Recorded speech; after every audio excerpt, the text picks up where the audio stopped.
Hello from Spiritual Seeds. This is the 29th Sunday in Ordinary Time. I will proclaim this Gospel again from Matthew and then pass on to you the seeds contained in this Gospel. From the Holy Gospel according to Matthew. The Pharisees went away to work out between them how to trap Jesus in what he said.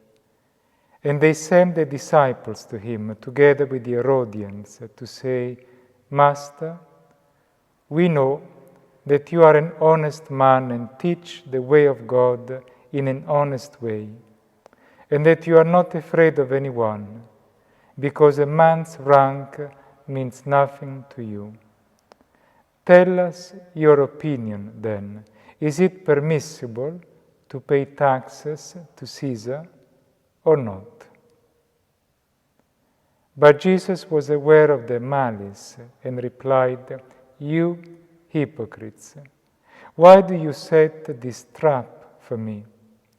Let me see the money you pay the tax with. They handed him a denarius, and he said, Whose head is this? Whose name?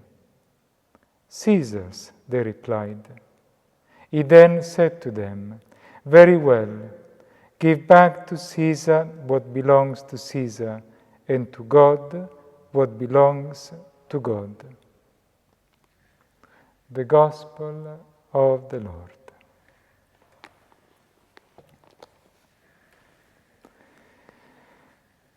So what is happening in this Gospel? This is very important for us because I, and I imagine you too, sometimes we really have a question, and we go to a master.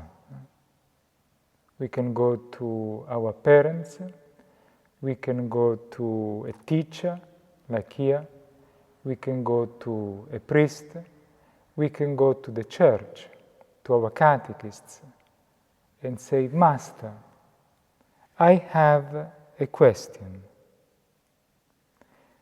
And in this case, the question has to do with the fiscal question. Is it permissible to pay taxes to Caesar or not?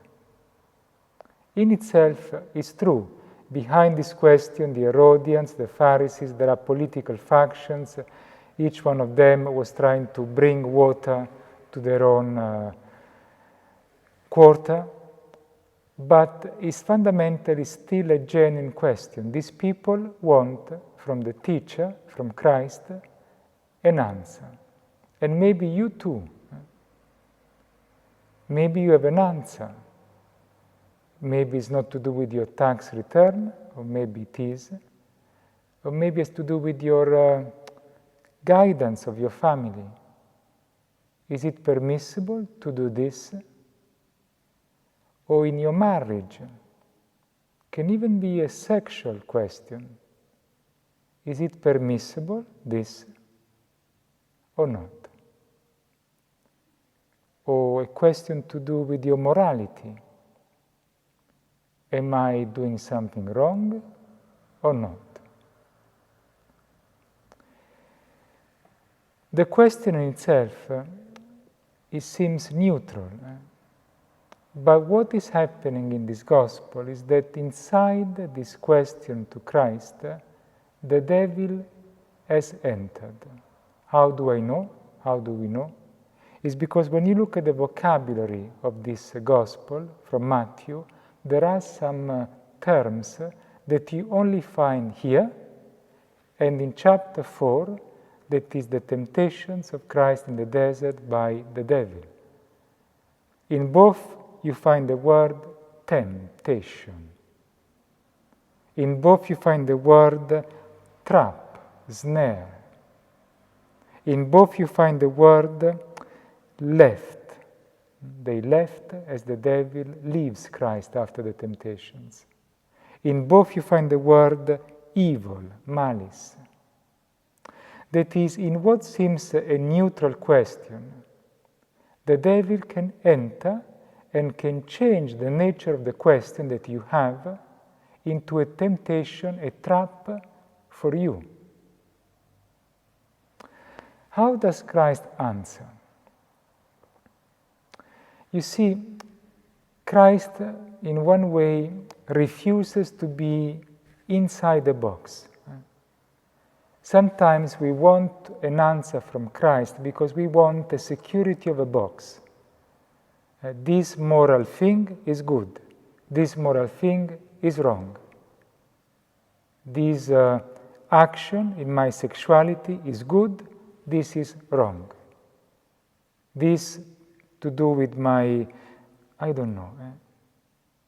Any question you have, sometimes you want an answer from Christ to box Christ inside a book, inside a page, inside a box. And Christ says, what is written there? What is written in that coin? Caesar? Give it to Caesar. Does the answer to your morality, what does the church says in the catechism? It says it's bad, it's bad. It's good, it's good. But then he puts a comma. And he says, give to God what belongs to God. That is, you can have the right question and the right answer. But there is more. The trap is that we can reduce Christianity into a, is it permissible or not? Is this the law or not? Is this right or wrong? And Christ says, this is not Christianity. Christianity is my head, my face, my spirit.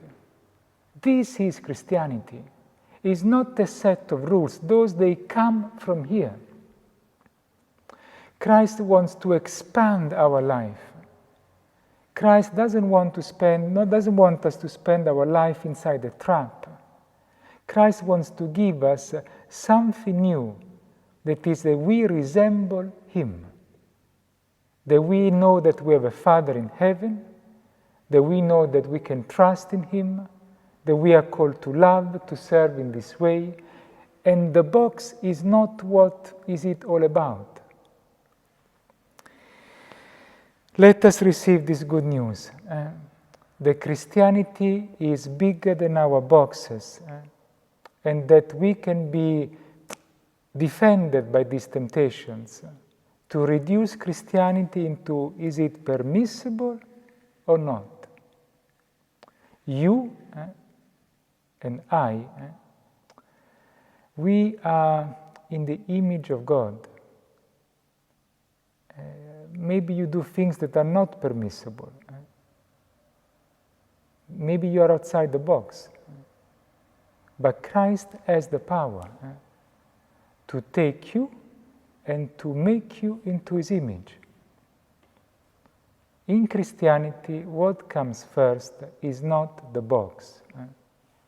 What comes first, it's Him. This is the box. This is permissible. This is Christianity. Let us receive it.